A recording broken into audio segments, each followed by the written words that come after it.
Assalamualaikum warahmatullahi wabarakatuh. Halo teman-teman, selamat siang. Yang saya hormati guru mata pelajaran IPA yaitu Bu Fitra Maros, dan yang saya banggakan adalah teman-teman sekalian. Perkenalkan, nama saya Kasipa, perwakilan dari kelompok 1 yang membawakan acara dalam tugas kali ini.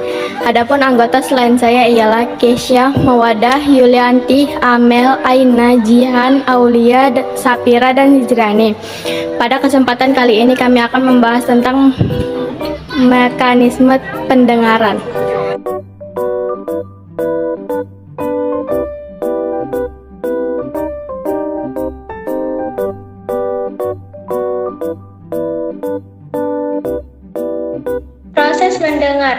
Proses mendengar pada manusia melalui beberapa tahap. Tahap tersebut diawali dari lubang telinga yang menerima gelombang dari sumber suara.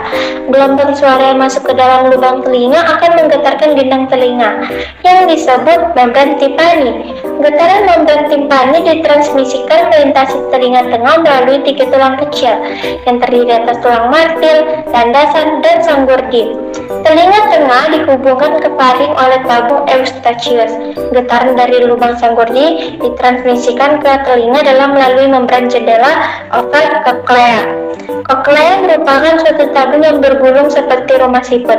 Koklea berisi cairan limfa. Getaran dari jendela oval ditransmisikan ke dalam cairan limfa dalam ruangan koklea. Di bagian dalam ruangan koklea terdapat organ korti. Organ korti berisi cairan sel-sel rambut yang sangat peka. Inilah reseptor getaran yang sebenarnya.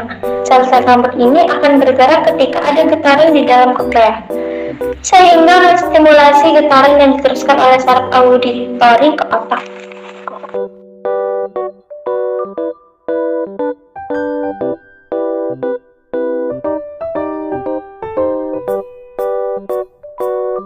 Telinga adalah organ indera yang bertanggung jawab untuk pendengaran. Setiap bagian telinga memiliki peranan penting dalam menyediakan bunyi ke otak. Telinga terdiri dari atas telinga luar, telinga dalam, dan telinga tengah. Memiliki fungsi yaitu menangkap dan mengubah bunyi berupa energi mekanis menjadi energi elektris secara efisien dan diteruskan ke otak untuk disadari dan dimengerti. Telinga memiliki reseptor khusus untuk mengenali getaran bunyi.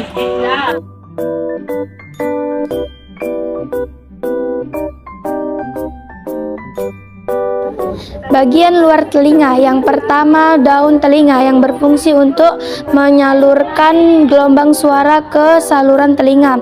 Yang kedua, saluran telinga berfungsi untuk mencegah masuknya debu dan hewan berukuran kecil ke dalam telinga. Bagian tengah terdiri gendang telinga, membran timpani, menangkap gelombang suara dan mengubahnya menjadi getaran yang diteruskan ke tulang telinga. B. Tulang telinga, meleus, martil, incus, dan landasan stapes sanggurdi meneruskan getaran dari gendang suara ke rumah siput. Bagian dalam telinga terdiri dari rumah siput atau koklea yang berfungsi merubah energi atau gelombang suara menjadi impuls listrik dan meneruskannya melalui saraf pendengaran ke otak.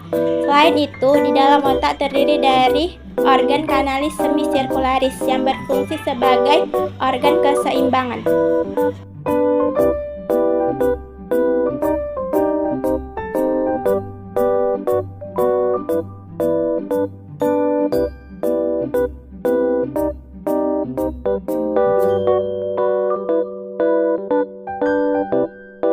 Jadi, beberapa hewan mamalia akan menggunakan daun telinganya untuk memfokuskan suara yang diterimanya. Hal inilah yang disebut sistem sonar. Sonar atau sound navigation and ringing merupakan suatu metode penggunaan gelombang ultrasonik untuk menaksir ukuran benda, ukuran, bentuk, letak, dan kedalaman benda-benda.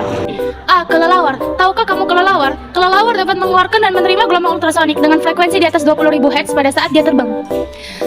Gelombang yang dikeluarkan akan dipantulkan kembali oleh objek yang akan dilewatinya dan diterima oleh receiver atau alat penerima yang berada di tubuh kelelawar. Kemampuan kelelawar untuk menentukan lokasi ini disebut dengan ekolokasi. Pada saat terbang dan berburu, kelelawar akan mengeluarkan bunyi yang frekuensinya tinggi, kemudian kelelawar akan mendengarkan gema yang dihasilkan. Pada saat kelelawar mendengarkan gema, kelelawar hanya akan terfokus pada bunyi yang dipancarkannya sendiri. Rentang frekuensi yang mampu didengar oleh makhluk ini terbatas, sehingga kelelawar harus mampu menghindari efek Doppler yang muncul. Menurut efek Doppler, jika salah satu dari sumber bunyi atau penerima suara tidak ada bergerak satupun, maka frekuensi yang dapat didengar oleh penerima suara akan sama dengan yang dipancarkan oleh sumber bunyi. Akan tetapi, jika salah satu dari penerima suara atau sumber bunyi bergerak, maka frekuensi yang dapat didengar oleh penerima suara akan berbeda dengan yang dipancarkan oleh sumber bunyi. Pada keadaan tersebut, frekuensi dipantulkan akan jatuh ke wilayah frekuensi yang tidak dapat didengar oleh kelelawar.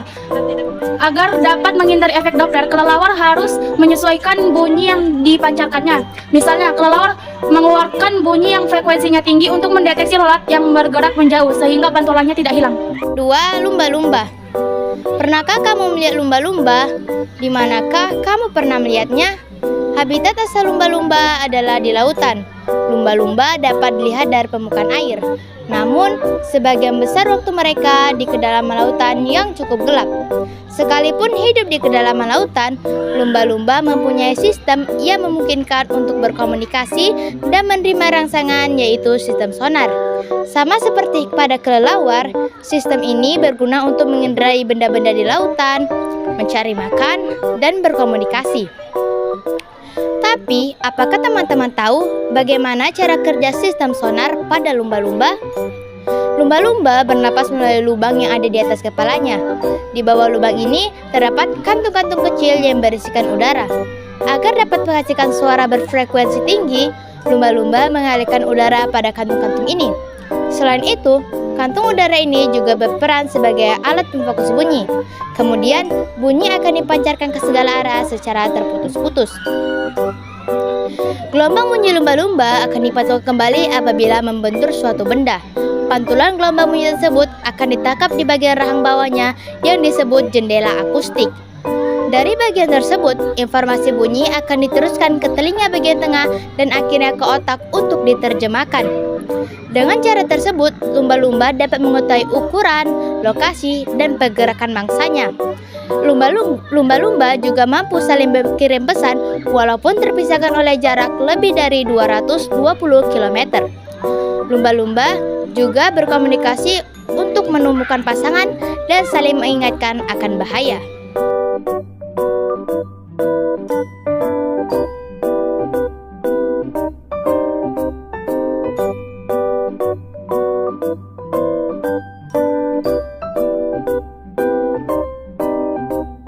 Thank you.